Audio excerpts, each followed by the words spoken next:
इस वक्त हम दोनों के रोंगटे खड़े हैं। मेरे साथ कैमरामैन नीरज कुमार है जिन्होंने एक एक शॉट रिकॉर्ड किया है। बताइए अपनी जुबानी क्या हुआ। बहुत लंबा करियर हो गया, लेकिन इस तरीके का शूट आउट मैंने अपनी लाइफ में कवर नहीं किया। दंगे बहुत देखे, बहुत कुछ देखा, लेकिन जब पुलिस अंदर आई और हम लोग कैजुअली साथ में आ रहे थे। अमूमन ऐसा होता है कि कोई क्रिमिनल आता है तो हम लोग साथ में उसको कवर करते हुए जाते हैं, और एकदम से हम इंतजार कर रहे थे काफी देर। बिल्कुल हम लोग करीब आधे घंटे से वेट कर रहे थे कि अतीक अहमद आएगा, और हम लोग उसको उसकी बाइट के लिए इंतजार कर रहे थे कि एक शब्द वो बोलेगा। और जैसे शुरू करना, यहीं से शुरू करते हैं। बिल्कुल यहाँ से जैसे ही आप बात करना शुरू करते हैं और हम लोग पीछे पीछे जाते हैं, और जैसे ही बोलना शुरू करता है, जैसे ही अतीक अहमद और असद वो उसका भाई बोलना शुरू करता है, और एकदम से तड़तड़ाहट की आवाज आती है, और ऐसे लगता है कि जैसे पटाखे दगने लगे। मैं अपने आंखों के सामने धुआं देख पाता हूँ एकदम से। आप धुआं देख पाते हैं, मुझे एक हल्का सा बर्न नजर आता है, और मैं 2 कदम पीछे हटके मैं देखता हूं, और एकदम से फायर, और सब तितर बितर हो जाते हैं, इंक्लूडिंग जितने पुलिस वाले थे। उनको भी समझ में नहीं आया, और वो एकदम से पीछे हटे। जब वो पीछे हटे, मैं अपनी पोजीशन पे था, मैंने कैमरा वो स्टैटिक रखा, और मैं ये पूरी कोशिश कर रहा था कि जो भी कुछ हो रहा है वो कैमरे में। नीरज, आपसे एक सवाल मेरा ये है कि पोजीशन क्या थी, ये सवाल आ रहा है। पोजीशन क्या थी उनकी, यानी कि जो गोलियां चली हैं, आप क्योंकि कैमरे से देख रहे थे, आपने सबसे बारीकी से देखा है, तीनों जो शूटर्स, उनकी पोजीशन क्या थी? देखिए, अतीक अहमद और असद हमारे सामने थे, उसका भाई हमारे सामने था, और बगल से एक पिस्टल आती है, और अतीक अहमद के पहले सर पे फायर लगता है। जैसे ही सर पे फायर लगता है और एकदम से तड़तड़ाहट शुरू होती है, और सब जितने भी लोग थे वो कम से कम 2-4 कदम पीछे हटते हैं, तो एक राइट हैंड साइड पे, एक लेफ्ट हैंड साइड पे, और एक यहाँ से, मतलब तीनों तरफ से उसको घेरा हुआ था, और बेतहाशा फायरिंग हो रही थी। इतनी फायरिंग हो रही थी कि किसी को कुछ नहीं समझ में आया, और विद इन अ सेकेंड्स जब वो फायर बंद हुआ, तब उनको कैप्चर किया गया, और उन्होंने पिस्टल छोड़ी और हाथ खड़े किए, सरेंडर सरेंडर, और उन्होंने नारे लगाए, और जैसे ही सरेंडर सरेंडर उन्होंने बोला, पुलिस ने उनको पकड़ लिया, और उसमें से एक था वो लेट गया, हाथ खड़े किए, और उसके बाद वो लेट गया। उन्होंने खुद सरेंडर किया। पुलिस ने, ऐसा नहीं था कि पुलिस ने रिटेलिएट, कामयाबी नहीं थी कि वहां पर ऐसा कुछ भी नहीं था। पुलिस की तरफ, पुलिस भी तितर बितर हो गई थी जब वो फायर, जब जिस तरह से गोलियां चल रही थी। उन्होंने पिस्टल छोड़ी, हाथ खड़े किए, और तब पुलिस ने उनको पकड़ा। ये हुआ। ये बताइए मुझे कि जब तितर बितर हुए हैं, कई लोग भागे हैं, उस वक्त आपकी पोजीशन क्या थी? मैं अपनी पोजीशन से कम 4 से 6 कदम पीछे हटा। 4 से 6 कदम। आपकी खरोच भी आई है?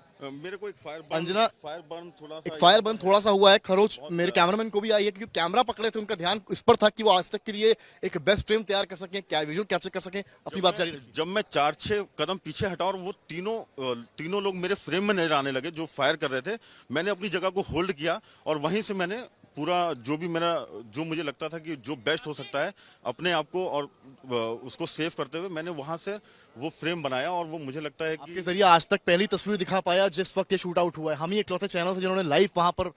नहीं, बिल्कुल हम लोग ग्राउंड पे रहते इसीलिए हैं कि अपने दर्शकों को जो भी बेस्ट हो सके वो दिखाएं, और हम यहाँ से साबरमती तक गए, जितनी फोर्स थी वो हमको यहाँ पे नजर नहीं आ रही थी। सवाल ये है कि जहां पर स्पॉट है वो कैमरा एक पड़ा हुआ है और एक माइक दिख रहा है, और ये बताया पुलिस ने है कि ये उन्हीं लोग का था, वो पत्रकार के वेश में आए थे। तो कुछ अंदाजा आपको लगा था बॉडी लैंग्वेज से कि कोई इस तरह से अपने साथियों में आ जाए? नहीं, ऐसा कुछ नहीं था। 4-6 चैनल थे, और कुछ लोकल के थे जिनको हम जब से इलाहाबाद में मैं कवर करने आता हूं, जिनको मैं देखता रहता हूं, मुझे बिल्कुल अंदाजा नहीं था कि कोई ऐसा व्यक्ति होगा। और ये सही बात है कि एक कैमरा और एक आईडी पड़ी है जिसको कोई क्लेम नहीं कर रहा है कि वो मेरा है, तो ये अंदाजा लगाया जा सकता है कि हो सकता है कि वो उसी भेष में आए हों, लेकिन ये पुख्ता तौर पे नहीं कहा जा सकता है कि वो पत्रकार के भेष में। मेरे वहां पर रोंगटे खड़े हो गए थे, क्योंकि जिस वक्त शूट आउट हुआ है, आपकी मनोस्थिति क्या थी, दिमागी तौर पर आप उस वक्त क्या सोच रहे थे? मुझे लगता है कि वो 30-35 सेकंड जो गोली की तड़तड़ाहट थी, वो मुझे समझ में नहीं आ रहा था कि ये हुआ क्या है।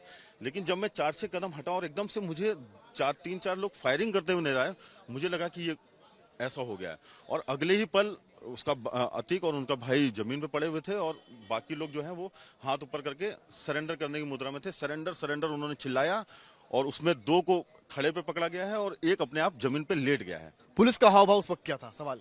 पुलिस नदारत थी, पुलिस आसपास नहीं थी। आप अगर मेरे फ्रेम में देखेंगे तो तीनों शूटर्स ने उन दोनों भाइयों को घेर के रखा हुआ है, और पुलिस कहीं भी फ्रेम में नहीं है। पुलिस अपनी खुद जान बचा रही थी? बिल्कुल जान बचा रही थी, पुलिस। आपको मैंने वाइट उस बात की फिक्र नहीं थी वहां कितने पत्रकार खड़े हैं? मुझे नहीं लगता है कि होगी। मुझे लगता है कि जिस तरह की गोलीबारी हुई है, सब अपनी जान बचा के भाग रहे होंगे, तो पुलिस ने भी सोचा यही बेहतर है कि पहले जान बचाई जाए, बाद में देखा जाएगा। मैंने अपना लेकिन आज तक की टीम वहां पर मौजूद है। मैंने अपने कैमरे का वाइड फ्रेम खोला ताकि एक भी शॉट मेरा मिस ना हो पाए। मैंने अपनी पोजीशन ली और मैंने वाइड फ्रेम खोला, और जिस तरह से था वो, जो भी उस स्थिति में मैं मूवमेंट कर पाया वो मैंने किया। लेकिन पूरे फ्रेम में आप देखेंगे, पूरे फ्रेम में देखेंगे आप, पुलिस नहीं है। जब उन्होंने पिस्टल रख दी और सरेंडर किया, तब पुलिस ने आके उनको पकड़ा है। ये बताइए कि जो पुलिसकर्मी थे, क्या उनके पास हथियार नहीं थे? किसी ने कोशिश करी उस वक्त हथियार निकालकर उन पर क्रॉस फायर करने की, रोकने की? नहीं, मुझे नहीं लगता है कि किसी ने कोशिश करी, क्योंकि जब उन्होंने सरेंडर किया तो किसी के भी हाथ में मुझे पिस्टल नहीं नजर आई। उन्होंने उनको होल्ड किया, मतलब किसी ने भी ये कोशिश नहीं करी। सरेंडर किया तो उन्होंने अपनी पिस्तौल छोड़ दी? बिल्कुल, उन्होंने अपना काम किया, उन्होंने अपनी पिस्टल छोड़ी, हाथ ऊपर खड़े किए और सरेंडर किया। तब जो थाना इंचार्ज हैं उन्होंने आके 2 लोगों को पकड़ा, और एक जो खुद लेट गया था उसको पुलिस वालों ने, क्या बोलते हैं, पुलिस ने उसको प्रेस करके नीचे दबाया, और तीनों को तेजी में उन्होंने जीप में डाला और जीप में डाल के ले गए। मैं ये कह सकता हूं, अपने अनुभव से तो नहीं कह सकता हूं, जो मैंने देखा है मैं उसके हिसाब से कह रहा हूं। पुलिस ने बिल्कुल ये कोशिश नहीं की कि किसी तरीके से उनके ऊपर फायर किया जाए या उनको बचाया जाए। ये बिल्कुल कोशिश नहीं हुई।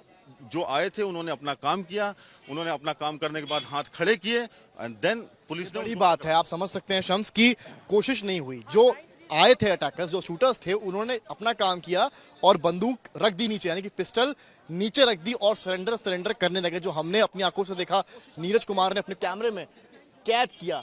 तो ये बड़ी बात है कि आखिर कोशिश क्यों नहीं हुई उनको रोकने की उस वक्त।